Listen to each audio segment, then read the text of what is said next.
Jika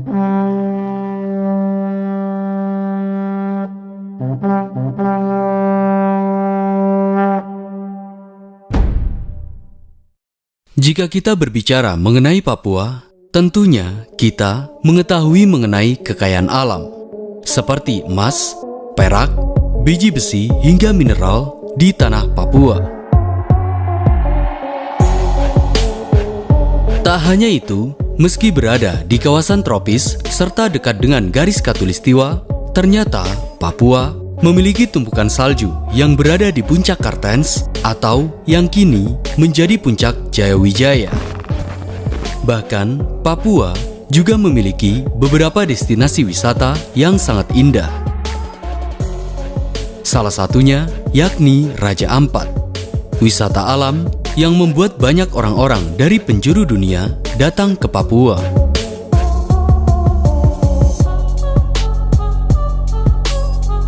Namun, beberapa hal yang pasti, Papua bukan hanya mengenai keindahan serta kekayaan alamnya. Ia yang dihuni berbagai suku-suku ini mempunyai kisah perjalanan yang panjang yang diwarnai dengan konflik serta perjuangan yang sangat rumit.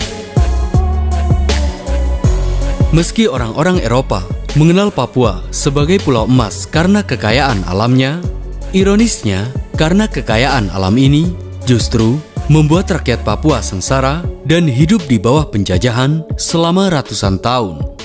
Bahkan, sebagian orang mengatakan hingga kini.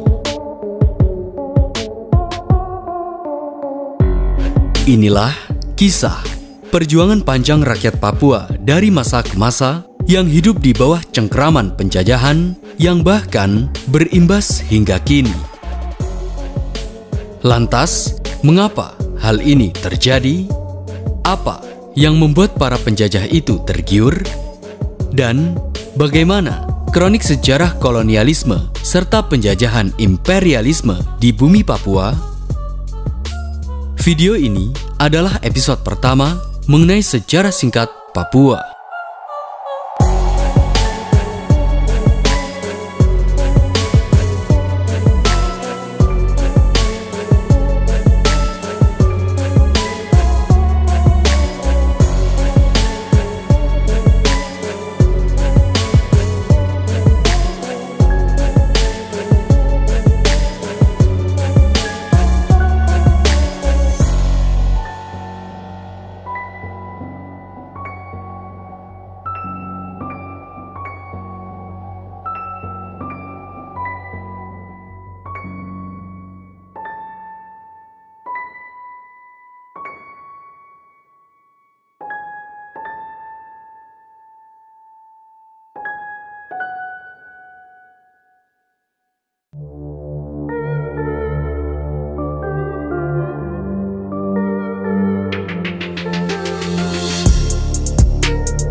Hubungan antara Papua dan Kesultanan Tidore sangat erat.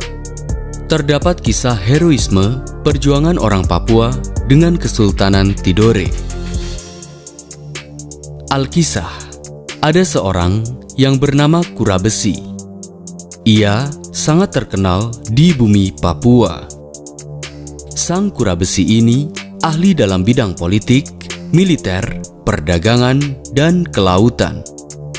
Bahkan, ia terkenal sebagai sosok pembela bangsa dari serangan suku-suku lain.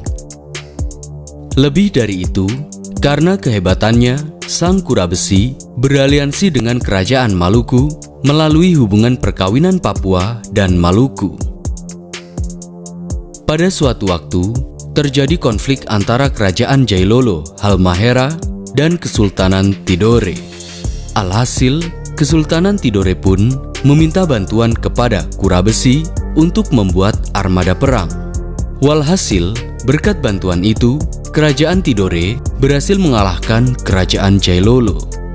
Sebagai imbalannya, Kura Besi dinikahkan dengan putri raja bernama Boki Taiba, dan dengan itu pula, Sang Kura Besi diperintahkan untuk menjadi raja di wilayah Raja Ampat. Ini adalah salah satu kisah legenda yang terkenal di bumi Papua yang dikisahkan turun-temurun agar warga Papua mengenang keterikatan mereka dengan Kesultanan Tidore.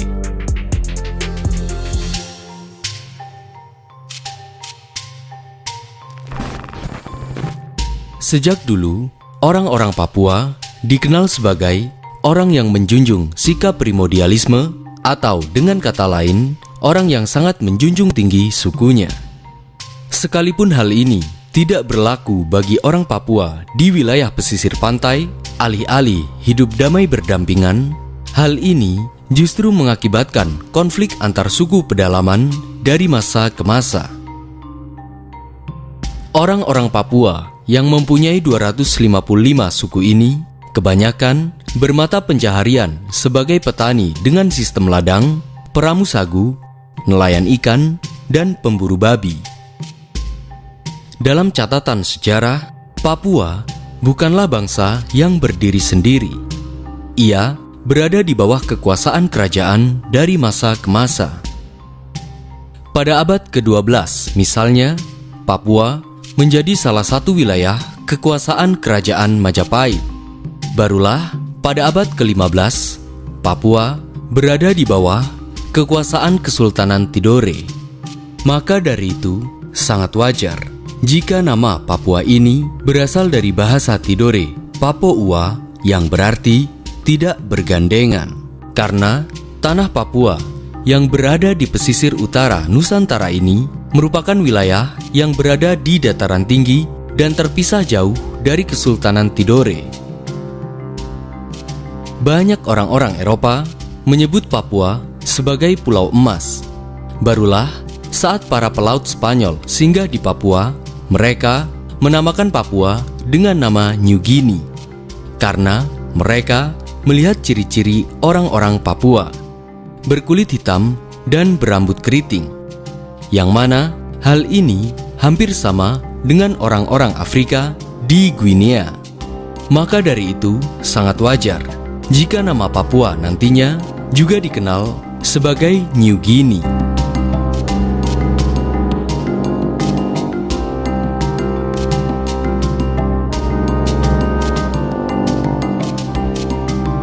Seperti halnya wilayah lain di Nusantara, di masa kerajaan Tidore, bumi Papua juga menjadi incaran orang-orang Eropa.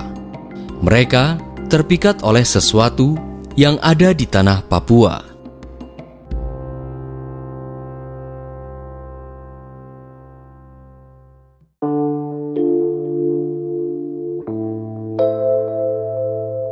Dahulu kala, sejak abad ke-7, wilayah Papua pernah disinggahi oleh pedagang dan penjelajah dari bangsa-bangsa lain, seperti Cina, Gujarat, Persia, hingga Spanyol.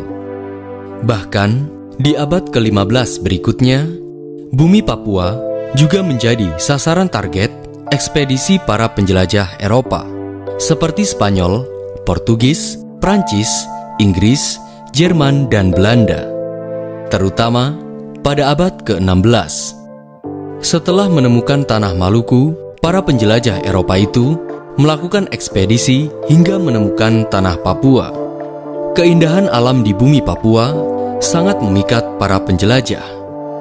Maka dari itu, mereka berniat untuk menaklukkan Papua sebagai daerah koloni. Benar saja, pada tahun 1793, Kapten John Hayes dan pasukan dari Inggris telah tiba di Papua dan kemudian mereka mendirikan benteng Fort Coronation. Benteng itu mereka gunakan untuk melakukan monopoli rempah-rempah dan sebagai tempat perlindungan dari serangan Belanda serta suku Papua. Alih-alih bertahan di bumi Papua, orang-orang Inggris di sana justru mendapati serangan wabah malaria yang mematikan. Tidak sedikit dari orang-orang koloni yang meninggal akibat wabah itu. Alhasil, pada tahun 1795, Inggris meninggalkan Papua dengan tangan hampa. Meski begitu, Belanda yang sudah lama mengincar Papua tidak mau kalah dengan Inggris. Akhirnya, pada tanggal 24 Agustus 1828, orang-orang Belanda mendirikan benteng Fort Dubus di Teluk Triton, Papua Barat. Benteng ini didirikan untuk menghalau serangan Inggris dan menunjukkan eksistensi kekuatan kolonial Belanda. Namun, alih-alih menjadi daerah koloni Belanda, orang-orang Belanda yang berada di bentengnya menjadi sasaran serangan suku Seram dan suku Goram.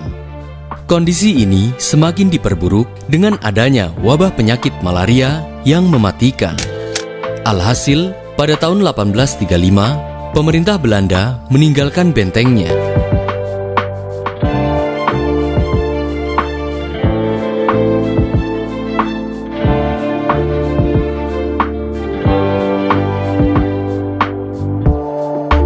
Menjadi kenyataan, suka atau tidak suka, dan untuk sementara waktu, wabah malaria membuat orang-orang Inggris dan Belanda hengkang dari tanah Papua.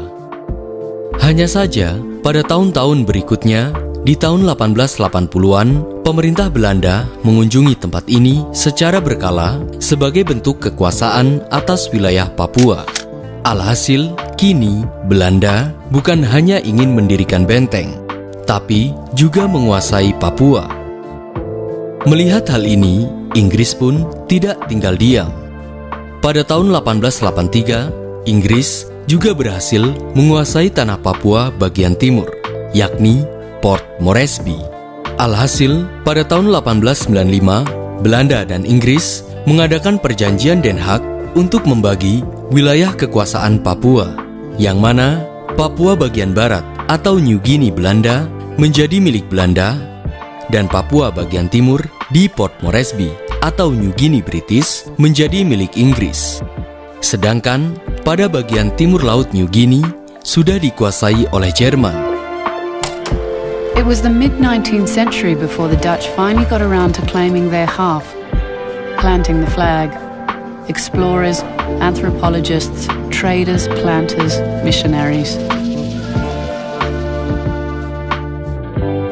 Melihat kolonialisme di tanah Papua, rakyat Papua tidak tinggal diam, terutama suku Tugeri. Berhari-hari, dengan diam-diam, suku pedalaman Tugeri melakukan aksi perburuan kepala, baik terhadap orang-orang Belanda maupun orang-orang Inggris. Tentunya, kondisi ini mengancam perjanjian Inggris dan Belanda. Akhirnya, Belanda mendirikan pusat pemerintahan di Merauke dan Fakfak. Dan pada tahun 1909, Belanda menetapkan Manokwari sebagai pusat pemerintahan asisten residen dan dihuni oleh 270 orang Belanda. Untuk membangun pemerintahan, perdagangan, serta pertanian, Belanda mendatangkan orang-orang Jawa ke Papua. Hal ini tentunya demi keuntungan kolonial Belanda. Hanya saja, dalam dekade berikutnya, Papua tidak hanya menjadi ladang keuntungan bagi Belanda, tapi juga bagi negeri seribu wibu, yakni Jepang.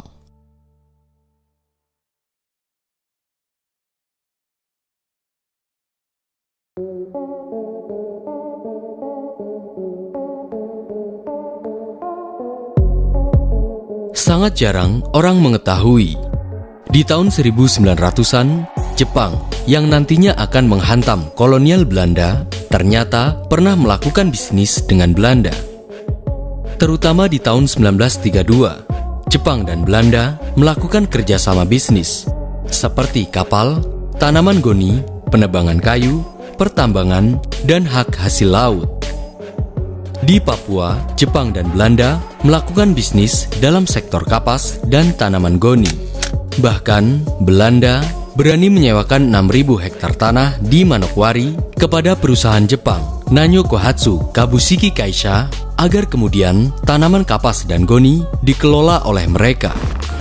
2 tahun kemudian, tepat di tahun 1935, Belanda memberi kesempatan perusahaan minyak Netherlands New Guinea Petroleum Massapich untuk melakukan pengeboran minyak di Sorong.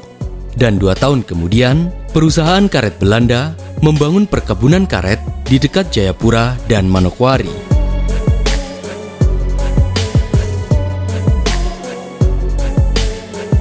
Menariknya, tidak seperti di wilayah jajahan lain. Orang Belanda melibatkan sebagian orang-orang Papua untuk bekerja dan bahkan memfasilitasi sesuatu yang sangat jarang ditemui oleh orang Papua. Tentunya, hal ini dilakukan agar bisnis mereka tidak diganggu. Hanya saja, orang Papua tidak menyadari jika hasil bumi mereka dikeruk demi keuntungan bisnis Belanda. Kondisi ini menunjukkan bahwa sekalipun Belanda tidak menjajah secara fisik kepada rakyat Papua, namun mereka menjajah dengan mengeruk hasil bumi demi kepentingan kolonial Belanda dan tidak memberi keuntungan kepada rakyat Papua. Namun, hal ini tidak berlangsung lama.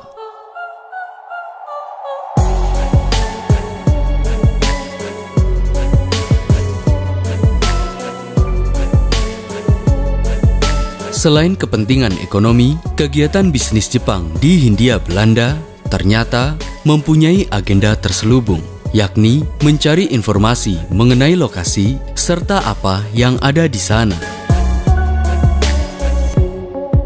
Di bumi Papua, orang-orang Jepang melakukan operasi intelijen demi suksesnya Perang Asia Timur Raya.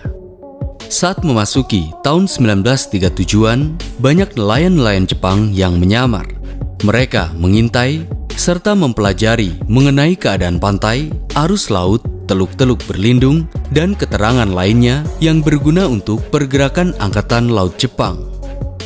Setelah mendapatkan apa yang mereka inginkan, lantas mereka memberikannya kepada militer Jepang. Bukan tanpa alasan, hal yang dilakukan Jepang ini bertujuan untuk kemenangan Perang Asia Timur Raya atau Perang Pasifik di kemudian hari.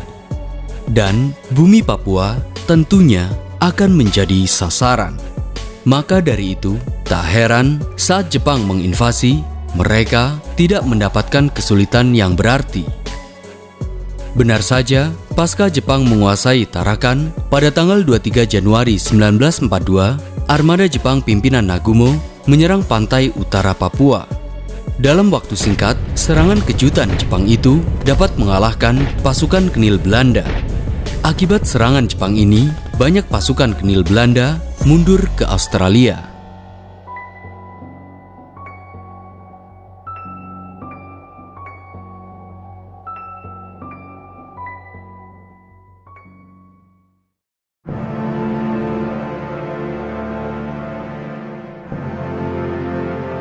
Setelah berhasil menaklukkan kekuasaan Belanda di Papua, militer Jepang berencana untuk membangun beberapa infrastruktur untuk keperluan militer, seperti lapangan udara, jalan raya, hingga dermaga.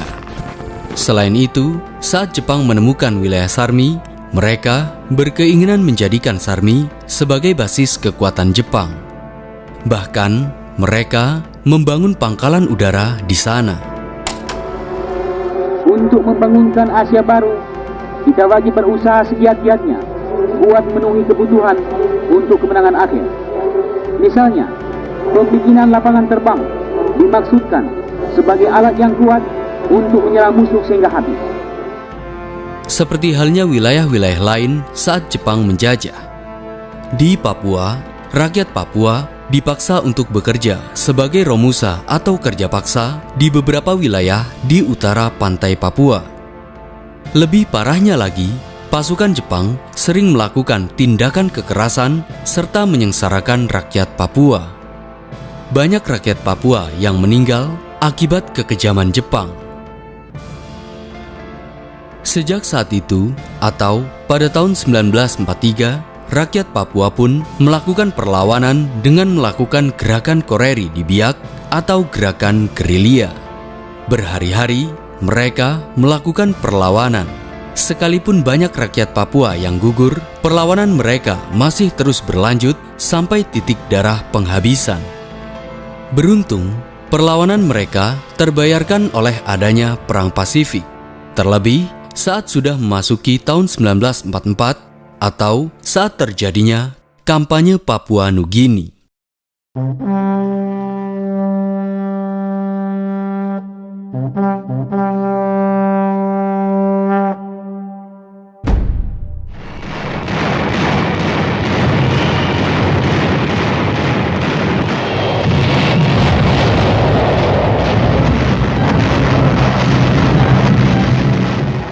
Pada tanggal 25 Mei 1944 misalnya, saat kapal-kapal Australia Amerika mendekati Pulau Biak, mereka melakukan pengeboman selama 45 menit.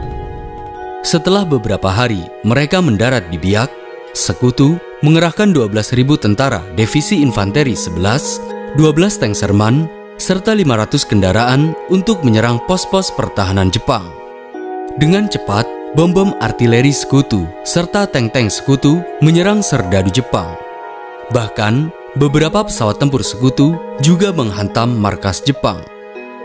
Banyak pasukan Jepang yang bersembunyi di gua-gua maupun di lubang-lubang. Bahkan, mereka berlarian ke hutan untuk menghindari serangan. Menariknya, persembunyian mereka diserang oleh rakyat Papua setempat. Alhasil, dalam pertempuran Biak ini, Jepang mengalami kekalahan.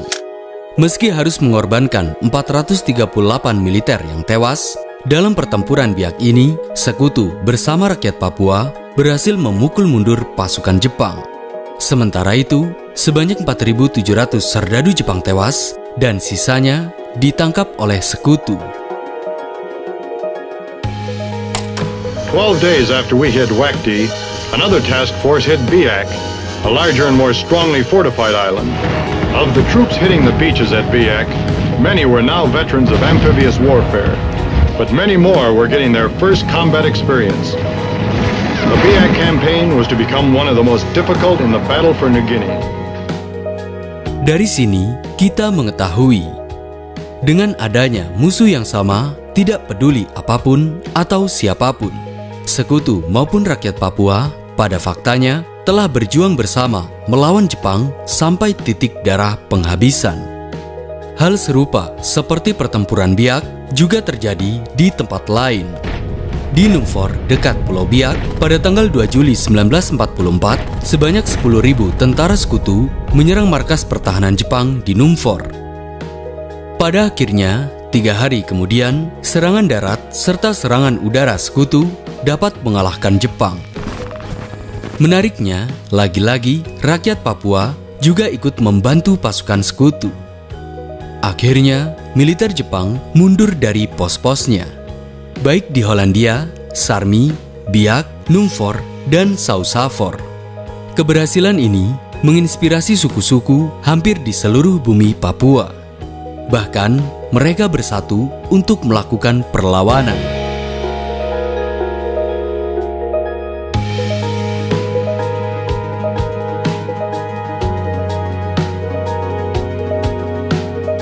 Meski Jepang sesekali mengeksekusi para pejuang, perlawanan rakyat Papua masih terus berlanjut.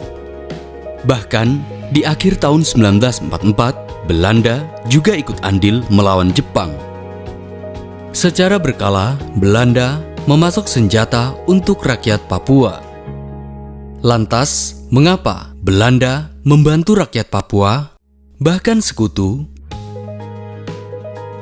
Sekali lagi, Sekutu bukan hanya membantu rakyat Papua, tapi mereka melakukannya demi mengusir pendudukan Jepang di Pasifik. Sementara Belanda membantu rakyat Papua karena ingin kembali menguasai tanah Papua. Sejak dulu, mereka mengetahui jika Papua memiliki sumber daya alam yang melimpah.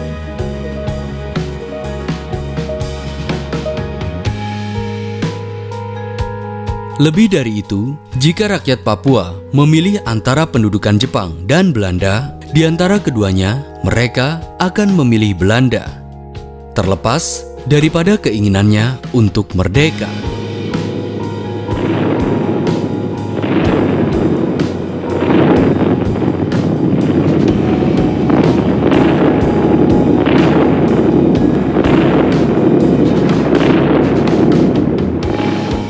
Puncak daripada pertempuran serta perlawanan rakyat Jepang terjadi pada bulan September 1944. Setelah berbulan-bulan terjadi pertempuran, ribuan pasukan Sekutu berhasil menyerang pasukan Jepang di Papua Barat di depan Teluk Mafin, tepatnya di Lone Tree Hill atau Pohon Bukit Tunggal. Serdadu Jepang pun pada akhirnya mengalami kekalahan. Dan sejak itu, penjajahan Jepang di bumi Papua berakhir. Terlebih setelah Jepang menyerah tanpa syarat kepada sekutu.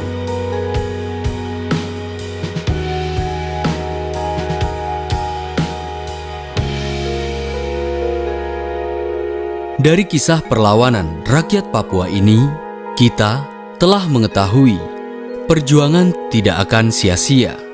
Terlebih, perjuangan untuk melepaskan diri dari penjajahan. Sebagai informasi, memang ribuan pasukan Jepang banyak yang tewas. Namun, bukan hanya karena pertempuran ataupun karena perlawanan para pejuang Papua. Namun, karena sulitnya medan pertempuran, sakit, kelaparan, bahkan karena adanya penyakit malaria.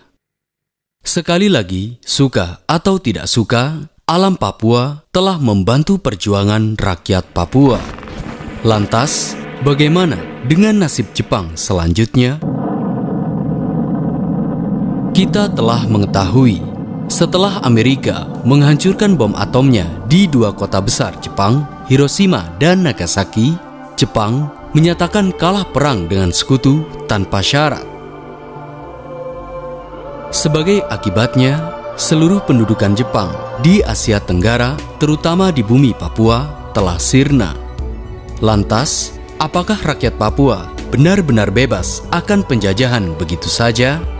Dan apakah Belanda kembali ke tanah Papua? Jikalau memang Belanda kembali ke tanah Papua, lantas apa yang mereka inginkan di sana? Kekayaan alam atau hanya ingin menjajah kembali? Dan bagaimana sikap Indonesia di kemudian hari? Dengarkan saudara-saudara, komando saya dengan tegas ialah gagalkan, hei seluruh rakyat Indonesia, gagalkan pendirian negara Papua itu.